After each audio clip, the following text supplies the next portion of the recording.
বাড়ির সামনে বড় বড় করে লিখে প্রিন্ট করে লাগিয়ে দিন, মাদ্রাসা মসজিদ ঈদগাহ কবরস্থানে বাঁচানোর সময় তুমি আমার পাশে ছিলে না, আজকেও তোমার রাজনৈতিক দল বাঁচবে কি ডুববে আমিও তোমার পাশে দাঁড়াবো না।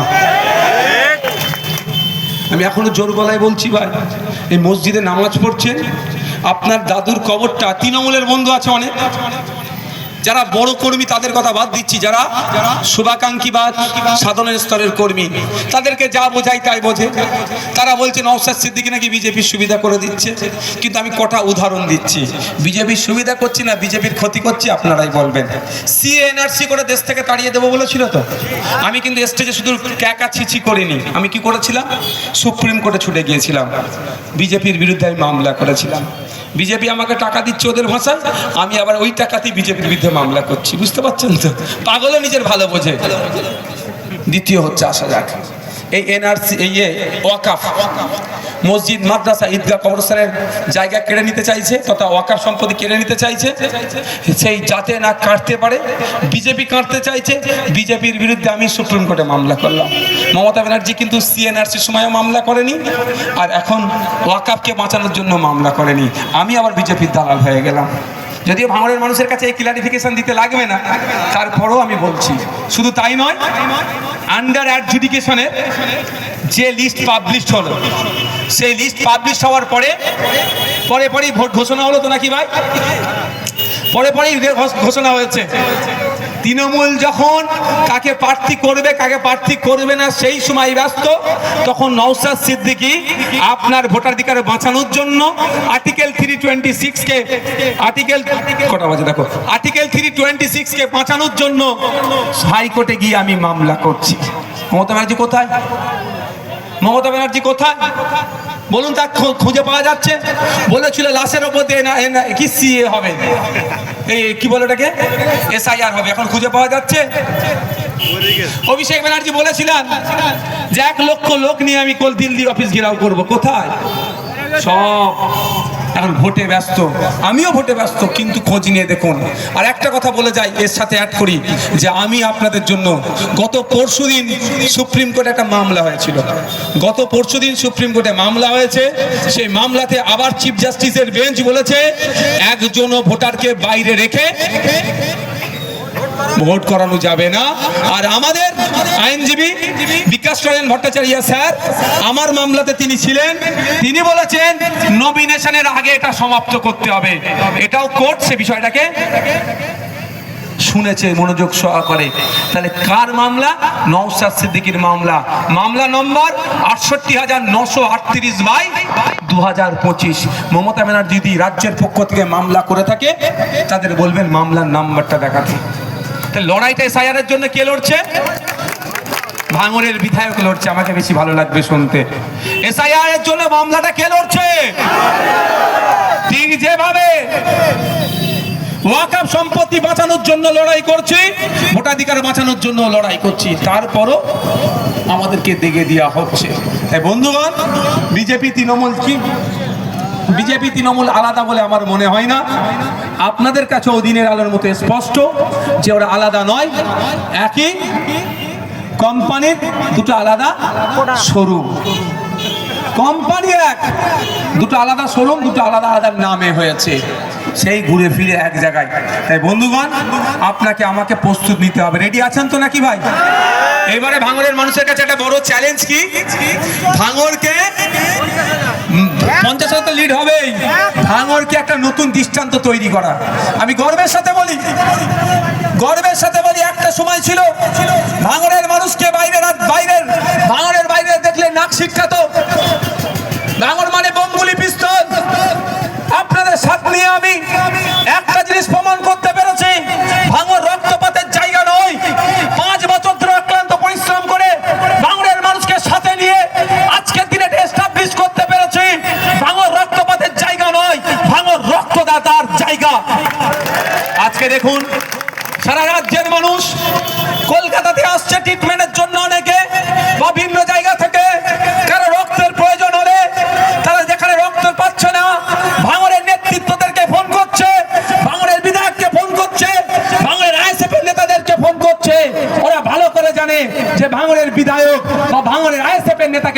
করলে কোন জায়গায় রক্ত পায় আর না পায়, যদি ওরা জোগাড় করেও না দিতে পারে, নিজে বেডে গিয়ে শুয়ে রক্তের ব্যবস্থা করে দেবে।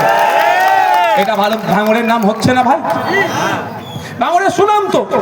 তো আপনাদের কাছে একটা বড় চ্যালেঞ্জ আছে ভাই। চ্যালেঞ্জটা কি? আপনারা রুচি কেমন প্রমাণ হয়। খারাপ বলে ফেললাম নাকি? খারাপ ভাবে নেবেন না। নটোরিয়াস ক্রিমিনালকে গ্রহণ করবে না নওশাদ সিদ্দিকীকে গ্রহণ করবেন, আপনাদের কাছে বড় চ্যালেঞ্জ। এবার গ্রামের দিকে পাড়ার মধ্যে মহল্লাতে গিয়ে হই হই করছে কি, খেতে না ফলাতে পারলে খামারে ফলিয়ে নেবো, তাই না? এটা বলছে তো। এর উত্তরটা একটু শুনবেন। শুরুতেই তো এক গোল খেয়ে গেল। হ্যাঁ, আমাদের গোলকির নাম কি জানে? উসমান ভাই। আমাদের গোলকির নাম কি? জাহাঙ্গীর ভাই। আমাদের গোলকির নাম কি? শামসুদ্দিন ভাই, মজনু ভাই। আবার নতুন ভাই আবার একটা প্লেয়ার নেমেছে, বুঝতে পারছেন? এটা সামলে নেবে। আর কোচ তো কোথায় আছে বুঝতে পারছেন তো? বসে আছে ঠিক সেন্টারে। আমাদের গোলকি প্লেয়ারদের নাম, আমাদের নেতৃত্বরা অত সহজ নয়। শুরুতেই এক গোল খেয়েছে, তার মানে 1-0 গিয়েছি তো আমরা। আমি আপনাদের কথা দিয়ে যাচ্ছি, 2021-এ আমরা রাজনীতিটা সত্যিকারে বলছে অতটা বুঝতাম না, এখন কিছুটা হলেও তো বুঝতে পেরেছি ভাই। আমাদের এখানকার নেতৃত্ব যারা আছেন, এই আমাদের এই নিয়ে ছাড়া, ও হ্যাঁ রবিউল ভাই আর এই ছাড়া রাজনীতিটা সত্যি আমরা করতাম কি? সব দেখুন নতুন মুখ। তুমি রাজনীতি করতে নাকি ভাই? এই তো সব আমরা নতুন মুখ। কিন্তু আমরা এটা 2026, 5 বছর অনেক ঘাত প্রতিঘাত, মার ধর খেয়ে, জেল খেটে, পুলিশের তাড়া খেয়ে যথেষ্ট বুঝে গিয়েছি। আমি ভোটারদেরকে বলবো, আপনারা খেতে ফলিয়ে দেন, খামারটা আমরা বুঝে নেব, খামারটা আমরা বুঝে নেব, এটুকু আপনাদের কথা দিচ্ছি। আর আপনাদের বলবো, ওই ভোটের আগের রাতে, ভোটের একদিন আগে, ভোটের দিনে কেউ চাংড়ামো বদরামো করতে এলে, গণতন্ত্রকে রক্ষা করার জন্য বাড়িতে বসে থাকলে হবে না, রাস্তায় নামতে হবে। মায়েরা তৈরি আছেন তো নাকি? মায়েদেরকে তৈরি থাকতে হবে, বাপ ভাইদের তৈরি থাকতে হবে। আর্টিকেল 326 আমাদের ভোট দানের স্বাধীনতা দিয়েছে। কেউ যদি আমাদের ভোট কেড়ে নিতে চায়, রাস্তায় নেবে, আমাদের অধিকার আমাদেরকে বাঁচাতে হবে। যেভাবে নির্বাচন কমিশন ভোট স্বাধীনতা কেড়ে নিতে চাইছে, তার বিরুদ্ধে যেমন লড়াই চলছে, আর নির্বাচন কমিশনের গোপনে থেকে তৃণমূল বিজেপিও যদি নোংরামি করে ভোট কাটতে চায়, তাদের বিরুদ্ধে আমরা রাস্তায় থাকবো। কি বলছি বুঝে আসছে? আপনার ভোটকে যদি কাটতে চায়, তার বিরুদ্ধে কথা বলতে হবে তো নাকি?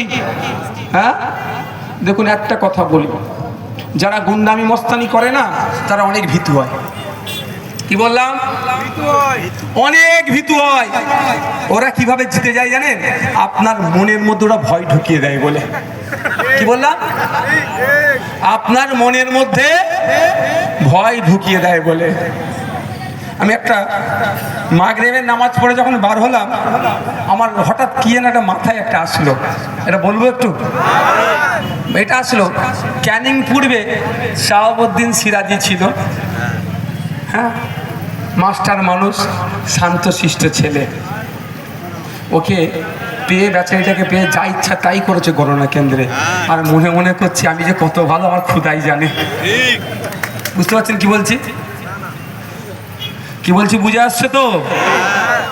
আমি শাহাবুদ্দিনের থেকে ও যতটা সাদা সিধে ভালো, আমি ভাই অতটা নয়, আমি এটাও বলে যাচ্ছি। বুঝতে পারছেন তার মানে?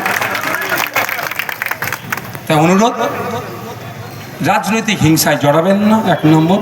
দ্বিতীয় কথা হচ্ছে, যদি কেউ নোংরামি করে, কি হয় নোংরামিটা তাও বলে দিচ্ছি। পাড়াতে তো লোক নাই, পাড়াতে লোক নাই, বাইরে থেকে গুন্ডামস্তা নিয়ে আসবে, তার আগে তার আপনার পাড়া সেইটাকে বলে দিন দায়িত্ব নিয়ে। এই দেখো, বাইরে থেকে লোক নিয়ে এসে হিংসা করে যাবে, ভোট মিটে যাবে, তোকে সারা জীবন এখানে থাকতে হবে, সেইভাবে বুঝে কিন্তু করো। সারা জীবন বাইরের লোক তোমার পাড়ার, তোমাকে এসে কিন্তু বাড়িতে গার্ড দেবে না, এইভাবে ভাষায় বলতে হবে ভাই। যদি তৃণমূলকে এই ভাঙড়ের মানুষ চাই জিতবে, তবে চাওয়ার জায়গা আছে মনে হয়। তারপরও বলছি, যদি বাইরে থেকে লোক নিয়ে এসে হিংসায় মারামারি করে, তবে একটা জিনিস ভালো, একটা যে বাইরে থেকে মারামারি করতে আসলে পাড়ার দুটো মাথা শুধু ঘিরে ফেলুন একবার। কি বলছি বুঝতে পেরেছেন? পাড়ায় ঢুকে পাড়ায় মাস্তানি করবে, দুটো মাথা একবার ঘিরে ফেলুন, একবার ঘিরে ফেলে খাতির যত্ন করুন। এই আমার আগে কি বলছিল না, আমাদের কারিমুল কি বলছিল, জীবনে আর ভাঙনে যাব না বাবা মারপিট করতে। বুঝতে পেরেছেন তো? খাতির যত্ন বলে মারপিট করতে বলছি না, ধরে রাখুন। আর নির্বাচন কমিশনের আন্ডার এখন চলে গিয়েছে, স্পেশাল পুলিশ অবজারভারকে ফোন করুন, একবার করুন, সাহস করুন একবার। আমি কথা দিচ্ছি, ওই বাইক বাহিনীর কাপড় বন্ধ হয়ে যাবে। সমস্যা হচ্ছে কি, ওই আপনার মনের মধ্যে একটা ভয় তৈরি করে দেয়, এই ভয়টাকে ওরা জয় করে। আমি যদি মনের মধ্যে থেকে ভয়টা বার করে দিই, জয়টা করবে কিভাবে ভাই? আরে ভাই, তুমি ক্যানিং পূর্ব থেকে এসে এখানে মস্তানি করবো, আমি মেনে নেবো ভাই, আমি ভাঙড়ের ছেলে, আমি মেনে নেবো, মেনে নেবে? আর কদিন আগে দেখছিলাম প্রার্থী ঘোষণা হয়েছে, এখন ক্যানিং এর ভাঙড়ের মানুষকে খুব ভালোবাসা দিচ্ছে, পায়ে হাত দিয়ে নমস্কার আশীর্বাদ করছে, কিন্তু এর দলের লোকেদেরকে দিয়ে ক্যানিং এর একটি ছেলে, এই ভাঙড়ের এক ছেলে ক্যানিং এর প্রার্থী হয়েছে বলে তার সম্পর্কে তার ইজ্জত নিয়েও টানাটানি করছে। শুনে দেখেননি বা? আমার সে রাজনৈতিক প্রতিপক্ষ, ক্যানিং এ গিয়ে তাকে হারাবো রাজনৈতিক ভাবে, এবং ভাঙড় থেকেও একটা নতুন বিধায়ক পাবে। ভাঙড়ের তো বিধায়ক হচ্ছে, আবার ভাঙড়ের ছেলেও একটা বিধায়ক হবে ক্যানিং থেকে। এবারে ভাঙড় এবার দুটো বিধায়ক পাবে, একটা ভাঙড়ের বিধায়ক, একটা ভাঙড়ের ছেলে বিধায়ক। রাজনৈতিক ভাবে হারাবো, কিন্তু ভাঙড়ের ছেলে ক্যানিং এ প্রার্থী হলে বহিরাগত, আর ক্যানিং পূর্ব থেকে ভাঙড় হয়ে আসলে কি ভাঙড়ের জামাই বাবু? হ্যাঁ, রাগ হচ্ছে নাকি ভাই? তো আপনারা ভালো বুঝার চেষ্টা করুন, আপনাদের ভাঙড়ের ছেলে যে কোনো রাজনৈতিক দলের হয়ে ক্যানিং এ কন্টেস্ট করলে হয়ে যায় বহিরাগত, তার চরিত্রের দোষ, সে খারাপ, সে নাকি আইএসএফ এর সাথে যুক্ত। আমি মনে করছিলাম যে আইএসএফ এর আমি চেয়ারম্যান, আমার দলের সাথে যুক্ত, আমি জানতে পারলাম না, ওরা জেনে গেল। হ্যাঁ, তাহলে খারাপ হয়ে গেল। আর ক্যানিং পূর্ব থেকে সে ভাঙড়ে ভোটে দাঁড়ালে সে ভাঙড়ের আত্মীয় হয়ে গেল নাকি? এর জবাব কিন্তু দিতে হবে। এটা ভাঙড়ের কে অপমান করেছে, ভাঙড়ের ছেলেকে অপমান মানে ভাঙড়বাসীকে অপমান করেছে। কে বহিরাগত, ভাঙড়ের মানুষ কিন্তু খাম চিহ্নে ভোট দিয়ে ওকে জবাবটা দেখিয়ে দেবে। প্রস্তুত আছে তো নাকি বন্ধুগণ? আমার আরেকটা প্রোগ্রাম আছে, আমি সেখানে যাব। আমি শুধু আপনাদেরকে দুটো কথা মনে করিয়ে দিতে চাই। প্রথম কথা হচ্ছে, গতবারে একটা ভুল বার্তা ছড়িয়েছিল। কেমন বার্তা ছড়িয়েছিল? সরাসরি তৃণমূলের লোকেরা করেনি, আধা তৃণমূল কিছু আছে, এই মলি সাহেব গোছে, সব নয়, কিছু কিছু ভাই দেখতে পাচ্ছেন না, একটা সময় খুব কথা বলতে, এখন সেই দলেরই ঝান্ডা ধরে ফেলেছে। কিছু আছে এই ধরনের, কি বলবে, হ্যাঁ নওশাদ ভাইজানকে জিতাবার তো দরকার, তা ইভিএম মেশিনটা কেমন ভাবে চালাতে হয় জানো? বয়স্ক লোকেরা তো কবে চালিয়েছে ভুলে গেছে, মহিলারা তো 2-4 বছর পর পর ইভিএম মেশিন দেখে। কি বলবে? গতবারে করেছে, বলছে প্রথম সুইচটা অন করবে টিপে, তারপরে ভাইজানের সুইচটাতে টিপবে। মোটোবার ওই ভুল কাজ করবেন না। ইভিএম মেশিনের সামনে গিয়ে, আর যারা বাপেরা এসছেন, মায়েরা এসছেন, মহিলাদেরকে, বয়স্ক লোকেদেরকে ভালো করে বুঝিয়ে দেবে, ইভিএম মেশিনের সামনে গিয়ে দাঁড়াবে, যেখানে খাম চিহ্ন দেখবেন সেই সুইচটাতে হাত দেবে, নাহলে প্রথম সুইচ অন করা মানেই তো তৃণমূলের ভোটটা তো ওখানেই পড়ে গেল। এইরকম ভাবে কিন্তু ভোট চুরি হয়েছে গতবারে। এই একটা সায়েন্টিফিক চুরি নয়। তো আপনাদের বলছি, এই ভুলটা কিন্তু করবেন না, এই ভুলটা কিন্তু করবেন না। ইভিএম মেশিনের সামনে গিয়ে হাত পেছন দিকে রাখবে, নাহলে কারেন্ট মেরে দেবে। খাম চিহ্ন ছাড়া অন্য সুইচে হাত দিলে আবার এইটাতে আমি এমসিসির খেয়ে যাবো না তো, নোটিশ খেয়ে যাবো না তো। খাম চিহ্নটা দেখতে পাবেন, কারণ আমাদের ছবি থাকবে, আমার ছবি থাকবে, সেইখানেই আপনারা দেবেন। এখনো সিম্বল কার কোনটা অ্যালার্টমেন্ট হয়েছে সেটা হয়নি। যখন সিম্বল অ্যালার্টমেন্ট, আমাদের খাম চিহ্ন থাকবে। অনেকে অনেক কথা বলেছিল না, খাম চিহ্ন নাকি পাবো না, খাম চিহ্ন কি হয়েছে সেই হয়েছে, গল্প শুনিয়েছিল। আমরা কিন্তু তার উত্তর দিইনি। সবার প্রশ্নের উত্তর দিতে কি লাগবে ভাই? আমরা কাজেতে বিশ্বাসী। ইভিএম মেশিনের সামনে যাবেন। আজকে দেখুন এই যে নির্বাচনী, ভাই তুমি সরে আসো একটু, এই যে নির্বাচনী প্রতীকটা আছে, এদিকে সরে আসো না, এটা কি আছে? খামচিহ্ন তো, তাহলে এখানে ভোট দিতে কথা বলা হচ্ছে তো। তাহলে বিগত দিনে যারা কথা বলেছিল ভাই মৃত্যুক নালে চিটিংবাজের মতো কথা বলেছিল, তোমাদের একটা হয়েছে অসত্য কথা বলেছিল, তো এখনো যেগুলো কথাগুলো বলে যাচ্ছে তারা অসত্য কথা বলছে। তাই আপনাদের বলবো, আপনারা যদি চান আপনার পাশের বাড়ির আদিবাসীর কোটার চাকরিটা বাঁচাতে হবে, তাহলে খামচিহ্নকে আপনি ভোট দেন। আপনি যদি চান আপনার পাশের বাড়ির দলিত ছেলেটা উচ্চশিক্ষায় শিক্ষিত হয়ে গেছে কিন্তু দলিত কোটায় সে চাকরি পাচ্ছে না, নন দলিত ফেক সার্টিফিকেট বানিয়ে দলিত ভাইটার চাকরি খেয়ে নিচ্ছে, তার বিরুদ্ধে যদি লড়তে চান, প্রকৃত যে দলিত মেধার ভিত্তিতে চাকরি পাক, তাহলে আপনি খামচিহ্নিত ভোট দিন ভাঙড়ে। আমি বলবো আপনি যদি চান আপনি সংখ্যালঘু মুসলমান, রঙ্গনাথ মিশ্র কমিশনের সুপারিশ অনুযায়ী 100 জন চাকরির মধ্যে 10 জন সংখ্যালঘু মুসলমান হওয়া দরকার। যদি এটা ফিরিয়ে আনতে চান তাহলে বলবো ভাঙড়ে আবার খামচিহ্ন দিন। আর রাজ্যে আপনার যেখানে যেখানে আত্মীয় আছে, যে যে বিধানসভায়, তাদেরকে বলুন যেখানে যেখানে খামচিহ্ন আছে খামচিহ্নতে দিক, আর না হলে যেখানে যেখানে বামেদের সাথে আমাদের আলোচনা হয়েছে সেখানে বামেদের চিহ্নকে আপনি ভোট দিন। হবে তো নাকি? শুধু নিজেরটা বুঝে নেব? শুধু নিজের বুঝলে হবে না, আমার বুঝতে হবে, আমার প্রতিবেশীরও বুঝতে হবে।